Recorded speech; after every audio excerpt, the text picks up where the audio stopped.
Hello everyone, अपना reaction पर आपका स्वागत है। आज हम जिस वीडियो पर रिएक्ट करने जा रहे हैं वो गुरुजी की वीडियो है और उनके प्रवचन हैं, जिसमें ये टाइटल है यमलोक कितनी दूर है यहाँ से, क्या है वहाँ की सज़ा। तो बड़ी ही अच्छी वीडियो है ये और बहुत ही इन्फॉर्मेटिव है। ठीक है, तो देखते हैं क्या है वीडियो में। अगर आप न्यू है चैनल को सब्सक्राइब कर दीजिए, लाइक कर दीजिए, शेयर जरूर कर दीजिए। वीडियो को शुरू करते हैं। यमलोक कितनी दूर है यहाँ से, मृत्यु लोक से, कैसा है, कितना बड़ा है, किस उपाय से वहां के संकटों से पार हुआ जा सकता है, आप कृपा करके बतलाइए। मार्कंडेय जी ने कहा, धर्मात्माओं में श्रेष्ठ युधिष्ठिर, तुम्हारा ऐसा प्रश्न करना बहुत उत्तम है। ये बड़ी गोपनीय बात है। तुम ऋषियों का आदर करते हो, इसलिए मैं तुम्हें बता रहा हूं। यहां मृत्यु लोक से 86,000 योजन पर नरक विराजमान है। अब ऐसे मार्कंडेय जी कह रहे, गुप्त बात है, तुम संतों पर श्रद्धा रखते हो, इसलिए मैं तुम्हें बता रहा हूं। यमलोक 86,000 योजन, एक योजन 4 कोश। यमलोक का मार्ग 86,000 योजन है और उस मार्ग में कहीं कोई प्रकाश नहीं, कहीं कोई जल नहीं, कहीं कोई वृक्ष नहीं, और आग जैसी तपती हुई भूमि है, केवल आकाश मात्र है। बड़ा भयंकर मार्ग है। और कितनी मिनट में इसको तय किया जाता है जानते? 2 घड़ी 48 मिनट, और मार पड़ती ऊपर से। 48 मिनट में इतनी दूरी तय की जाती है। यातना देह, मरना है नहीं उस देह में। जैसे पांच भौतिक देह तो मर जाएगा, लेकिन यातना देह नहीं मरेगा। काट दोगे फिर भी नहीं मरेगा, काटा फिर जुड़ गया, फिर क्योंकि से भोगना है। बड़ा भयानक दुर्गम है। वहां ना कोई वृक्ष की छाया है, ना पानी है, ना कोई ऐसा स्थान है जहां बैठा जा सके। जीव को भारी कष्ट देते हुए ले जाया जाता है। यमराज की आज्ञा से भयंकर कष्ट देने वाले, एकदम कठोर स्वभाव वाले, चाहे पुरुष हो या स्त्री हो या बालक हो या बूढ़ा हो, जो यहां अपराध किया है उसका दंड भोगने के लिए उस जीव को वहां से ले जाया जाता है। जिन्होंने यहां पादुका दान की है, उत्तम साधन परायण जनों को जो दान किए, उनको पादुका दान की, तो उनको पादुका मिलेगी उस रास्ते में। तपती हुई आग की तरह जो मार्ग की भूमि है, उसमें उनको पादुका मिलेगी। यदि वाहनों का दान किया है तो वाहन, छत्र का दान किया है तो छत्र, और यदि प्रकाश का दान किया है तो प्रकाश। अन्न दान किया है तो उसे आराम से बैठाल कर भोजन कराते हुए ले जाया जाएगा, पर जाएगा नरकई। यहां प्रकाश दान करता है, उसको मार्ग में प्रकाश मिलता है। जो यहां भोजन अन्न दान करता है उसको अन्न मिलता है। और जिन्होंने यहां किसी को भरपेट भोजन नहीं पवाया तो उसको भूख में, प्यास में, जैसे आपने यहां पौशाला खोल दिया, कोई पानी की व्यवस्था कर दी, सैकड़ों लगाए पानी पिए, तो अगर बहुत ही पाप है, नरक जाना भी पड़ेगा, तो वीआईपी व्यवस्था आपकी रहेगी। नहीं होते जैसे वीआईपी लोग जाते हैं किसी छोटे मोटे अपराध या ऐसे, उसमें तो उनके पंखा भी लगता है, उनके लिए व्यवस्था वैसे, जो ऐसे तो फिर नीचे टाट बिछा है उसी में, वैसे अलग अलग व्यवस्था नरक में भी होती है। जिन्होंने यहां किसी को भोजन नहीं, किसी को वस्त्र नहीं दिया, किसी को पानी नहीं पिलाया, कभी किसी को कोई सेवा नहीं की, नंगे, वहां कोई कपड़ा नहीं पहना जाता यातना देह में, बड़ा कष्टमय जीवन। आचार्य और बड़े बड़े महापुरुष इसका वर्णन करते हैं। जो यहां जो कुछ दान करता है उसको उस मार्ग में मिलता है। दूसरों को सुख देने की भावना ही हृदय में रखी। अगर उनसे ऐसे कोई अपराध बन जाते हैं कष्ट भोगने वाले, तो उनको बड़ी सुविधा से नरक ले जाया जाता है। बड़ी सुविधा से एक नदी बनती है, बीच में मिलती है, जो सुविधाजनक वालों के लिए पयोष्णी होती है। दुग्ध जैसा मीठा जल पान करो और आराम से पार हो जाओ। और पापियों के लिए वही वैतरणी होती है, पीब, मवाद और भयंकर नोचने वाले जंतु, उसी में और उसी से पार होना है। अब यम के दूतों को तो पार नहीं हो, वहां सामने प्रकट हो गए, छोड़ दिया वैतरणी, वही मवाद पियो, और वो नोच नोच के काटते, अपार कष्ट भोगते भोगते फिर उससे निकाला जाता है। डरो इस बात से, इसीलिए सुना रहे, डरो। ये कोई हंसी मजाक नहीं, भोगना पड़ेगा, भोगना पड़ेगा। भगवान के वचन अवश्य में भोक्तव्यम कृतम कर्म शुभाशुभम, और भगवान के वचन है सर्वधर्मान परित्यज्य माम एकम शरणम व्रज अहम त्वाम सर्व पापेभ्यो मोक्षयिष्यामि। दोनों बातें हैं, निकल चलो, आओ। कोई ऐसा नहीं जिससे गलती ना होती हो, पर प्रभु अनंत माताओं जैसा दुलार करके कह रहे हैं, केवल मेरी शरण ले लो, मेरा नाम जप करो, मैं तुम्हें समस्त पापों से मुक्त कर दूंगा। ये युधिष्ठिर, प्यासे को जल पान कराना बड़ा अलौकिक माना जाता है, इसलिए अन्नदान, जलदान, वासदान, वस्त्रदान ये जो करते हैं तो उनके लिए वही वैतरणी पुष्पोदक बन जाती है, भारी सुगंध, जैसे केवड़ा आदि डालकर सुगंधित मीठा जल ऐसे, और खूब स्नान करते, शीतल, कोई जंतु काटने वाला नहीं, वही नदी, और वही पापियों के लिए भयंकर नदी बन जाती है, अमृत के समान मीठे जल में वो पार कर। जैसे इस प्रकार विधि पूर्वक जो अपने जीवन को ठीक से चलाता है उसको नरक जाना ही नहीं पड़ता। कुछ भी हो गया हो, हमारी बात मान लेना।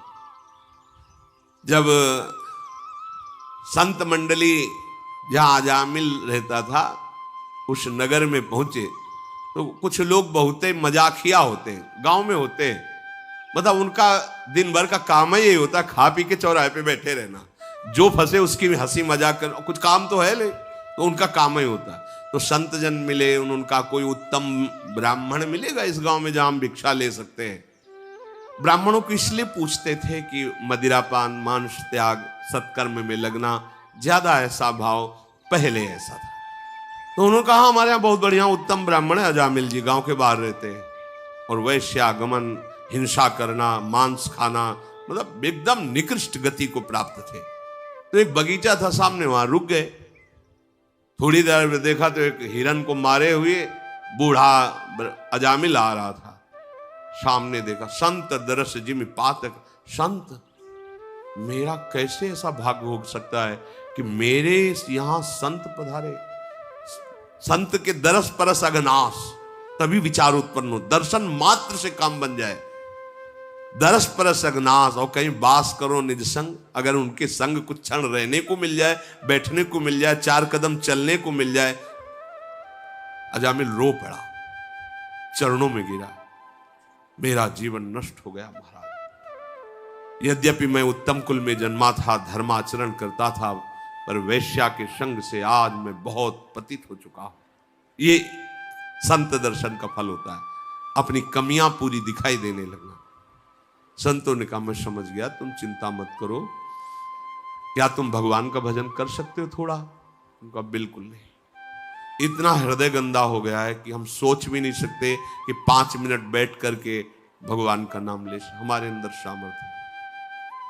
अच्छा, तो मैं देख रहा हूं कि तुम्हारे से अभी एक पुत्र और होगा, तुम उसका नाम नारायण रख देना, बस इससे कल्याण हो जाए। ये बात उनके हृदय में बैठ गई। कुछ दिनों बाद जब पुत्र हुआ, उसका नाम नारायण रखा। संतों की कृपा से मोह तो था ही, और मोह हो गया, अत्यंत आसक्ति। अंतिम समय में उसे और कोई याद नहीं, वही अपना बेटा याद है जो खेल रहा था, उसको पुकारा नारायण। तो यमदूत लेने आए थे, फांसी में बांध चुके थे, भगवान के पार्षद प्रभु काट दिया यमपाश, और कहा ये जीवन मुक्त हो चुका है, सारे पापों का प्रायश्चित कर लिया इसने। बोले कैसी बात, पूरा जीवन कितना अपवित्र व्यतीत किया, पाप आचरण किए, इसको तो यमलोक में जब बहुत दंड दिया जाएगा तब कहीं पवित्र। बोले नहीं, तुम धर्म ही नहीं जानते हो, कैसे तुम धर्मराज के दूत हो? एक बार मेरे मालिक का नाम लिया नारायण, ये सब पापों से मुक्त। मानो मेरी बात मानो, हमसे नहीं हो पाएगा अश्वमेध यज्ञ, राजस्व यज्ञ, खाने को है नहीं तो राजस्व यज्ञ कहां से होगा? सामग्री नहीं है, 5 मिनट स्थिर बैठ नहीं सकते, तो 6 घंटे 8 घंटे पद्मासन में बैठ के नहीं योग कर पाओगे। चित्त वृत्ति का निरोध करके परमात्मा में लगाना। समझ में आया? एक उपाय है केवल, राम राम कृष्ण कृष्ण हरि हरि राधा राधा शिव शिव। जो तुम्हें गुरु ने दिया हो, जो नाम हमारे भगवान के सब नाम सामर्थ्यशाली, निहाल हो जाओगे। बात मान लो केवल, नाम नाम नाम बचा लेगा, बचा लेगा। कई बार सुनाया है, सुनने से निष्ठा पुष्ट होती है। धर्मचंद कर्मचंद नाम के 2 भाई।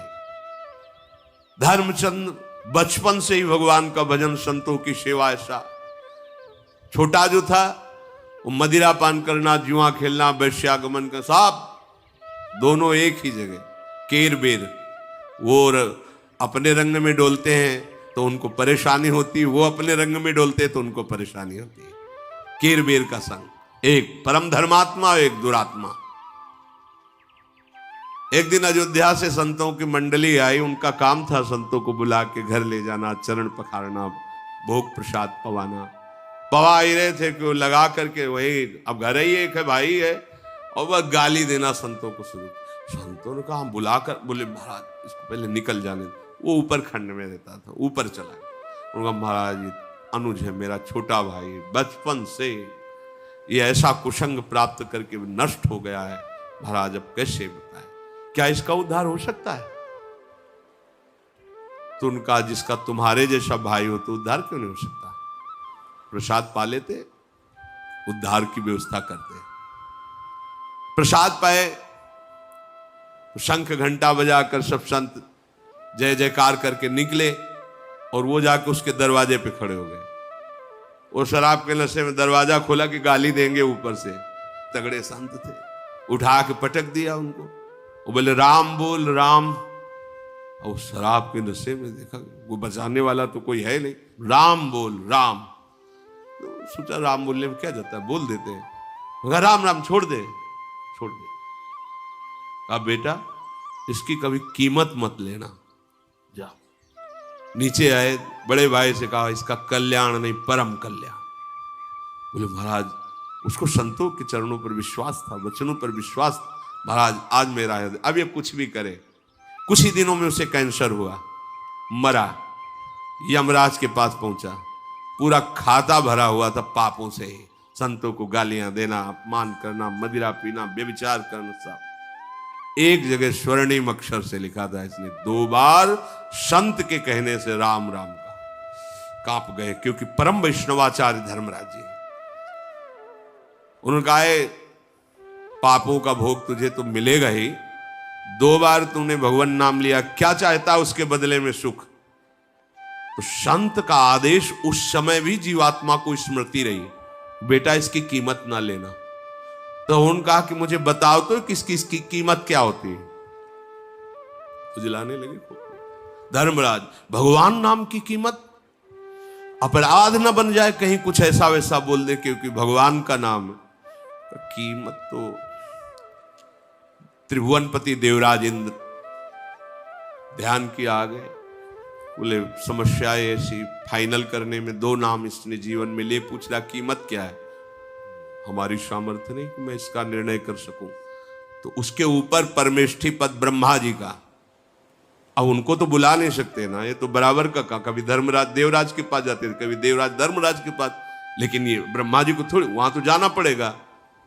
तो जैसा पूज्य भाई जी महाराज श्री हनुमान प्रसाद पोद्दार जी, वो समझ गया कि हमारा पावर बहुत जोर का है, ये नाम का पावर बहुत, वो हम पैदल नहीं चलेंगे, हम तो पालकी में जाएंगे।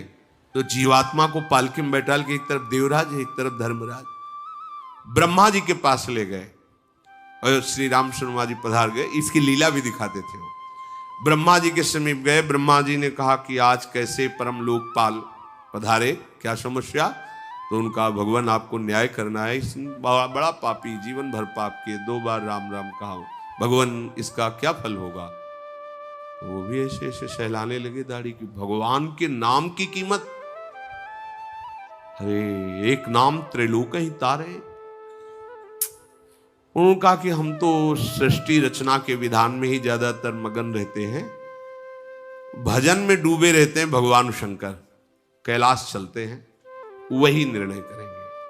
अब ब्रह्मा जी, देवराज इंद्र, धर्मराज, महादेव जी ने सोचा आओ कैसे।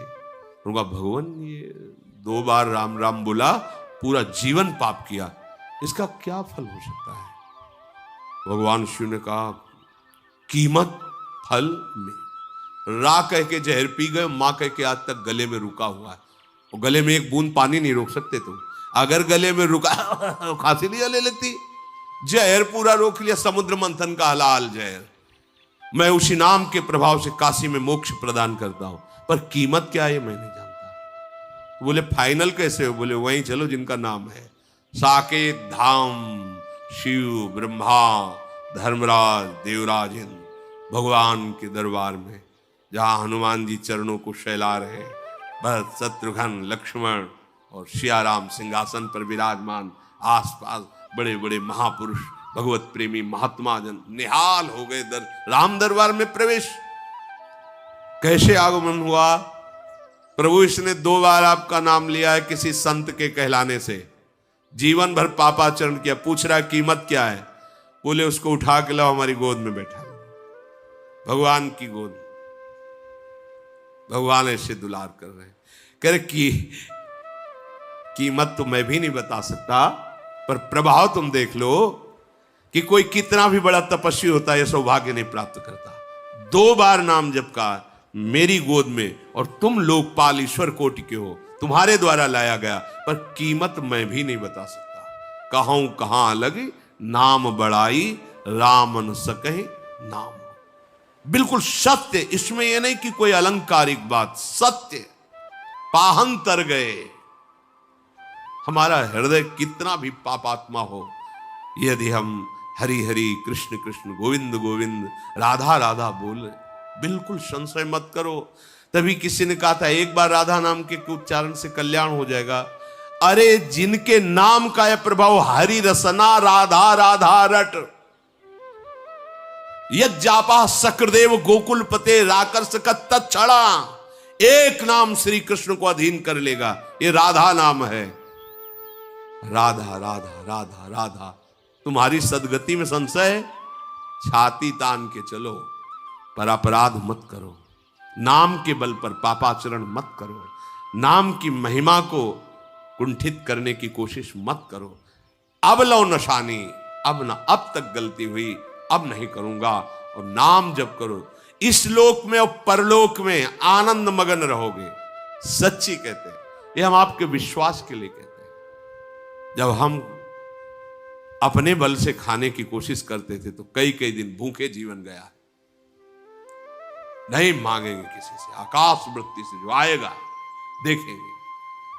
आज हम कई 100 की संख्या में है, कहीं मांगने नहीं जाया जाता। जो हमारी मधुकरी वृत्ति है, गांव में जाके कुछ रोटी मांग लेते, किसी से कहने की जरूरत नहीं। सबका खान पान व्यवस्था वो कैसे चला रहे हैं। भुगतें और देहि न जाचहि, पोषण भरन न चिंत कराएं, श्री हरिवंश विभव विलसाएं, वृंदावन की मान लीजिए आप, ये कोई चमत्कार नहीं, ये भरोसा है।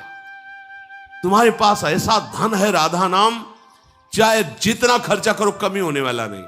पहले तुम्हारे पाप नष्ट हो जाने दो, चुप रहो, धैर्य पूर्वक जपो।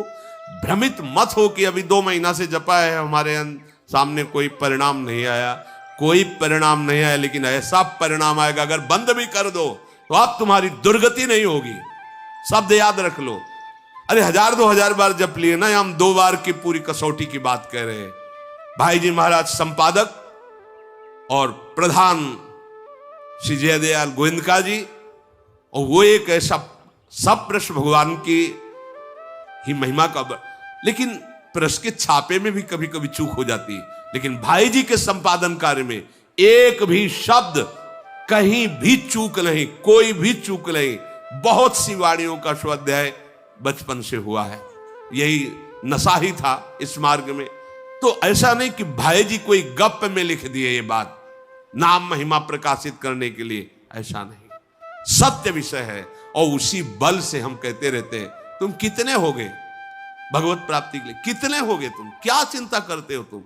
पर हमें तब परेशानी होती है जब इस ठेके के बाद भी आप अधर्माचरण के लिए उत्साहित होते हो, तब लगता है कि नहीं, एक सिद्धांत है, आज तक जो किया अब नहीं करेंगे तो पीछे का भस्म हो जाएगा, लेकिन आज फिर शुरू कर दिए नए कि नाम तो जपना ही है, तो कनेक्शन फिर पीछे का जुड़ जाएगा। तुम्हें पता नहीं, इसलिए हाय हाय मत जाता, तुम समझ नहीं रहे।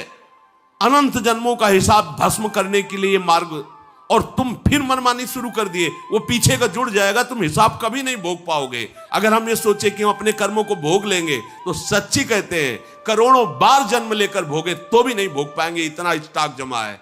उसको तो केवल भगवान की कृपा ही भस्म करेगी, और वो भस्म करने का सिद्धांत है अवलो नशानी अब ना, आज तक किया अब नहीं करेंगे, बस माफ हो गया, पक्का समझ लो। उलट गए ना, भगवान देख रहे, क्षमा कर देंगे। पर ये जो चलता रहा कि सुना नाम की महिमा तो खूब दिन भर पाप करो, रात में राधा राधा कृष्ण कृष्ण, अब तुम जानबूझ करके विष पी रहे हो, पीछे का कनेक्शन जुड़ेगा, तुम्हें दंड मिलेगा, और इसका फल जो नाम जप कर रहे हो ये दंड भोगने के बाद प्रकाशित होगा। काहे को बीच में कलंक डाल रहे हो, काहे को ये दुख भोगने का रास्ता कर, जान रहे हो कि अभी तक सुख नहीं मिला, इसलिए अब होश में हो जाओ।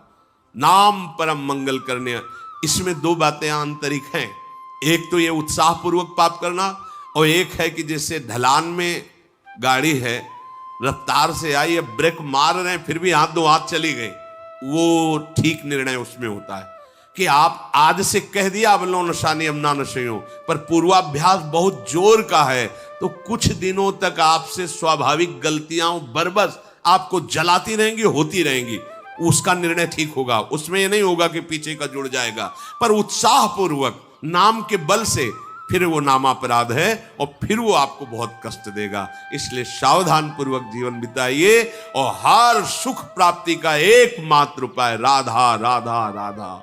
श्री राधा वल्लभ लाल की।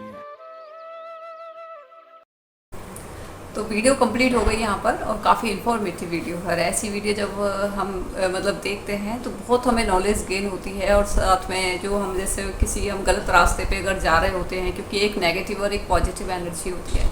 जो नेगेटिव एनर्जी होती है वो हमेशा हमें एक गलत काम करने के लिए प्रोत्साहित करती है, और एक पॉजिटिव एनर्जी होती है वो हमेशा हमें अच्छे काम करने के लिए प्रोत्साहित करती है।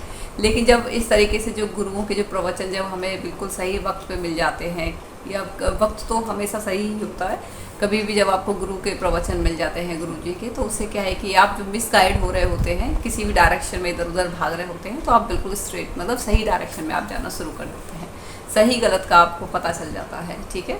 और जैसे इन्होंने बताया शुरू में कि जो मारकंडे जो थे युधिष्ठिर, क्योंकि वो एक धर्मराज के नाम से उनको जाना जाता है, तो वो जब वो क्वेश्चन पुट करते हैं कि जी आप प्लीज़ हमें इनके बारे में बताइए कि यमलोक क्या होता है, ये कितनी दूर है, क्या इसकी सज़ा है, तो वो ये कहते हैं कि आप ये बहुत ज़्यादा गुप्त बातें हैं, बट ये है कि अगर आप पूछ रहे हैं क्योंकि आप एक धर्मराज हैं, मतलब उन्होंने ऐसा कोई गलत काम नहीं किया था और वो सेवा करते थे वो, तो फिर वो बताते हैं कि यहाँ से जो वो है वो 86,000 योसन है, इतनी दूर यहाँ से वो यमलोक है, और साथ में क्या बोलते हैं वहाँ से यहाँ से जो मतलब पहुँचा जाता है 2 घंटे 48 मिनट का टाइम होता है। और जब यहाँ से जिसकी भी मृत्यु होती है, चाहे कोई बूढ़ा है, बच्चा है, जवान है, जो भी है, ऐसा नहीं है कि उसको इस तरीके से लेके जाएगा, बहुत ही मतलब सबको सेम ही वो ट्रीट किया जाता है। हाँ, डिपेंड करता है कि उसने किस तरीके का मतलब उसका आचरण रहा है, कैसा उसने बिहेव किया है, कि कितने उसने पाप किए हैं, उसके ऊपर डिपेंड करता है। वहाँ पर ना कोई छाया है, ना वहाँ पर कुछ भी है, वहाँ पे सिर्फ जब दिखाई देते हैं, पिक्चर्स भी देखी थी तो काफ़ी भयानक थी कि इस तरीके से है। वहाँ पे हर जो भी उन्होंने बुरे कर्म करे होते हैं, जो भी अच्छे कर्म करे होते हैं, सबका हिसाब किताब होता है वहाँ पर। ये नहीं है कि वहाँ पे सिर्फ मीन्स वहाँ पे आपको बिठा के पानी पिलाया जाएगा या फिर वैसे ही, या फिर आपकी करी जाएगी। हाँ, लेकिन अगर आपने किसी को दान दिया है, आपने किसी को पानी पिलाया है, किसी को आपने खाना खिलाया है, किसी को वस्त्र दान किए हैं, किसी को भी टॉर्चर नहीं किया है, तो आपके लिए जो आपका जो रास्ता होता है वो आपके लिए सुगम हो जाता है।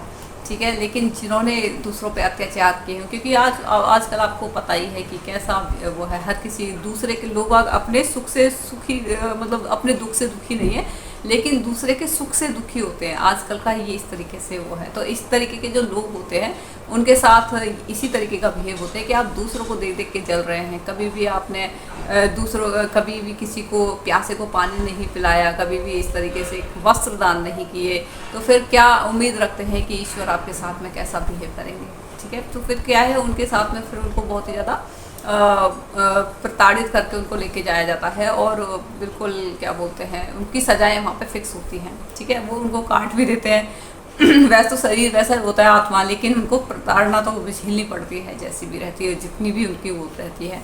तो उसमें जैसे कहानी वो बताते हैं कि जैसे दोनों भाई थे, तो एक सही आचरण में था, एक मतलब गलत आचरण में पड़ गया था, जिसमें वो आपका शराब पीना ये सारी चीज़ें थी। तो जब वो अपने एक भाई जब कहता है, जब वो संतों के दर्शन करता है, तो वो कहता है कि मेरा जो भाई है वो इस तरीके से गलत आचरण में है, तो क्या उससे मोक्ष मिलेगा। तो वो एक है कि जिसका आपके जैसा भाई हो तो अवश्य ज़रूर कुछ ना कुछ ज़रूर होगा। तो वो जब वहाँ जाते हैं तो वो नशे में होता है, और वो जब उनसे बोलते हैं कि राम राम बोलो, तो वो क्या है, अपने ईश्वर का नाम लेते हैं। लेने के बाद में फिर जो है उनसे ये बात बोली जाती है कि ईश्वर के नाम का कोई मूल्य नहीं होता। ठीक है, ये बात ध्यान रखी जाए। जैसे बहुत से होते हैं ना कि इसका मूल्य बताइए, तो ईश्वर के नाम का कोई मूल्य नहीं होता। तो जब कुछ टाइम बाद जब उसको कैंसर या कुछ प्रॉब्लम हो जाती है, तो उसकी डेथ हो जाती है, जब उसको यमराज लेके जा रहे होते हैं, तो जब कहे भाई इसने तो बहुत ही ज़्यादा पूरी ज़िंदगी इसने तो सिर्फ और सिर्फ गलत काम किए हैं, कभी किसी का ना इसने कभी किसी को दान दिया है, ना किसी को इसने पानी पिलाया है प्यासी को, ना ही किसी को इसने वस्त्र दान किए हैं, ना ही कोई भी दान नहीं किया। ठीक है, तो इसकी सज़ा ये है। लेकिन इसने क्या था कि राम का नाम लिया था। ठीक है, और जब पूछते बताइए तूने 2 बार मतलब राम का नाम लिया था, तो अब बताओ कि अब तुम इसकी क्या कीमत लगाना चाहते हो। लेकिन उसको इस चीज़ की याद थी, और वो कहता है कि ईश्वर के नाम का कोई कीमत नहीं होती है। तो ये चीज़ें फिर क्या है कि ईश्वर जो है प्रसन्न हो जाते हैं। लेकिन क्या है कि जब हम कोई गलत काम करते हैं हमें उसकी सज़ा तो मिलती है, लेकिन क्या होता है कि जो एक क्या बोलते हैं कि जो आने वाला जो वक्त होता है, जब हम ईश्वर का नाम लेते रहते हैं तो वो कहीं ना कहीं सही होता चला जाता है। ठीक है, जो आपके ऊपर जो वो क्या बोलते हैं, जो लांछन लगाए जाते हैं वो बंद हो जाते हैं। वो बंद इसलिए हो जाते हैं क्योंकि आप ईश्वर की शरण में चले जाते हैं, और जब ईश्वर की शरण में आप चले जाते हैं तो किसी की इतनी हिम्मत नहीं कि कोई आपके ऊपर लांछन लगाए। ठीक है ना, तो ये सारी इन्होंने जैसे गुरुजी ने मतलब ये बातें होती हैं जब हम ईश्वर की शरण में जाते हैं। ठीक है, तो बड़ा ही गुरुजी ने बड़े ही अच्छे तरीके से बताया है कि भाई जो भी इंसान है इस पृथ्वी पे जो भी हैं, कभी किसी के साथ में गलत बिहेव नहीं करना चाहिए। सबका अच्छा आचरण होना चाहिए, किसी को गलत दृष्टि से नहीं देखना चाहिए। और जो है हो सके तो कोई बेचारा जैसे गरीब होते हैं, कभी किसी का मजाक ना उड़ाएं। हमारे समाज में क्या है, बहुत सारी बुराइयां हैं। कोई गरीब होगा तो उसका मजाक उड़ाएंगे, कोई किसी के पहनावे को देख के हंसेगा, कोई किसी की शक्ल को देख के हंसेगा, कोई किसी की हाइट को देख के हंसेगा, किसी में बेचारे में दिमाग कम है तो उसको देख के हंसेंगे। तो इस तरीके के जो लोग होते हैं जो दूसरों पे हंसते हैं, दूसरों की प्रॉब्लम्स पे हंसते हैं, फिर उनके साथ में यही हश्र होता है। तो कभी भी किसी की प्रॉब्लम्स के ऊपर नहीं हंसना चाहिए, कभी किसी की बीमारी पे नहीं हंसना चाहिए। कोई बेचारा अगर दिमाग से थोड़ा वैसा है, ठीक है, अब उसको ईश्वर ने जो भी बनाया है, ठीक है, तो लेकिन कभी भी उसके ऊपर नहीं हंसना चाहिए। मैंने बहुत देखे हैं ऐसे केसेस क्या मतलब मैं कभी देखती हूँ कोई बेचारा दिमाग से इस तरीके से रहता है, मानसिक तौर पे ठीक नहीं रहता है, वो खुद से बातें कर रहा है या फिर कुछ भी, तो लोग उसके ऊपर हंसते हैं। मतलब मैं सोच के मुझे बड़ी हैरानी होती है कि क्या तो इसको संस्कार दिए गए हैं इनके पेरेंट्स के द्वारा, या फिर मुझे इतनी हैरानी होती है कि भगवान करे कि जैसे इसके साथ में हुआ इसके साथ भी हो, तब इसको पता चलेगा कि हंसना क्या होता है किसी के साथ में। तो किसी के दुख में कभी भी नहीं हंसना चाहिए। ठीक है, अगर आप किसी की हेल्प नहीं कर सकते हैं तो किसी को नुकसान भी ना पहुंचाएं। तो ये सारी चीज़ें हैं। अगर मान लो हम किसी के हेल्प नहीं करते हैं, जिसको जो दीन दुखी है, ठीक है, और ईश्वर का नाम लेते रहें। ईश्वर का नाम लेना बहुत ज़रूरी है, ठीक है ना। ईश्वर का अगर जब आप नाम लेना शुरू कर देते हैं तो ऑटोमेटिकली आपके जो गलत काम हैं वो धीरे धीरे, जो आपके पाप हैं वो धीरे धीरे कम धुलते चले जाते हैं। मतलब एक तरीके से आप कह सकते हैं कि जब आप ईश्वर का नाम लेते हैं तो आगे जो आने वाला टाइम होता है आप फिर कभी पाप नहीं करते, क्योंकि आपने ईश्वर का नाम लेना सिर्फ ये नहीं है कि आप ईश्वर का नाम ले रहे हैं और आप जो है क्राइम करते जा रहे हैं, नहीं, फिर तो वो तो आपने ऊपर रूप से आपने ईश्वर का नाम लिया है। लेकिन जब ईश्वर जब आपके बिल्कुल मन में उतर जाते हैं, दिल में उतर जाते हैं, तो जब आपने एक बार ईश्वर का नाम लेना शुरू कर दिया तो कभी भी आपके दिमाग में, कभी भी आपके मन में दूसरों के लिए गलत आचरण आ ही नहीं सकता। तो जो भी गलत आचरण नहीं आता है तो धीरे धीरे आपकी लाइफ जो है बड़ी ही अच्छी एक तरीके से ईश्वर के उसमें चली जाती है, ध्यान में चली जाती है, और ईश्वर फिर जो भी है फिर आपका लाइफ अच्छा ही बीतता है। चाहे अब अभी लाइफ अच्छा ना बीते, लेकिन जब क्या होता है कि जब आप मृत्यु लोक को जाते हैं तो फिर वहाँ पर जब पूरा हिसाब होता है कि भाई इसने ये काफ़ी अच्छा स्वभाव का था लेकिन इसके साथ में बहुत ही ज़्यादा गलत हुआ है, तो हर चीज़ का हिसाब किताब वहाँ पर होता है, किसने क्या किया है सबका हिसाब किताब होता है वहाँ। ठीक है, तो हमेशा कभी भी किसी के साथ में गलत बिहेव नहीं करना चाहिए, गलत आचरण नहीं रखना चाहिए, ठीक, कभी किसी को गलत दृष्टि से नहीं देखना चाहिए। और क्या बोलते हैं, कोई बहन बेटियों को अपने माता की दृष्टि से, बहन की दृष्टि से, इनकी दृष्टि से देखना चाहिए। ठीक है, और क्या बोलते हैं, कोई गरीब है तो उसकी गरीबी पे कभी नहीं हंसना चाहिए, कभी भी कंपैरिजन नहीं करना चाहिए, तो इतना गरीब है, मेरे पास तो ये है, तो कभी भी इस तरीके से नहीं करना चाहिए। हर किसी का सम्मान करना चाहिए, हर किसी के काम का सम्मान करना चाहिए। मैं ये नहीं कह रही कि कोई गलत काम कर रहा है तो उसका सम्मान करना चाहिए। जो मेहनत से काम कर रहा है, सही काम कर रहा है, चाहे वो छोटा काम हो चाहे वो बड़ा काम हो, ठीक है, उसका सम्मान करना चाहिए। ठीक है, और साथ में जितना हो सकता है अपना दान दक्षिणा करते रहें, तो इससे क्या है कि ईश्वर भी प्रसन्न होते हैं और आपके आने वाले जो रास्ते होते हैं, जो बंद रास्ते हैं, वो भी खुल जाते हैं। तो बड़ी ही अच्छी इन्होंने प्रवचन दिए हैं गुरुजी ने, और इससे एक बड़ी ही आपके मन को शांति मिलती है, और मुझे इनके प्रवचन सुनना बड़ा ही अच्छा लगता है। मतलब जब मैं सुनती हूँ तो एक क्या बोलते हैं, मानसिक शांति आपको मिलती है। तो आप बताइएगा आपको कैसा लगा हमारा रिएक्शन। अगर पसंद आई हो तो आप इस चैनल को सब्सक्राइब कर दीजिएगा, लाइक कर दीजिएगा, शेयर जरूर कर दीजिएगा। जय श्री राम।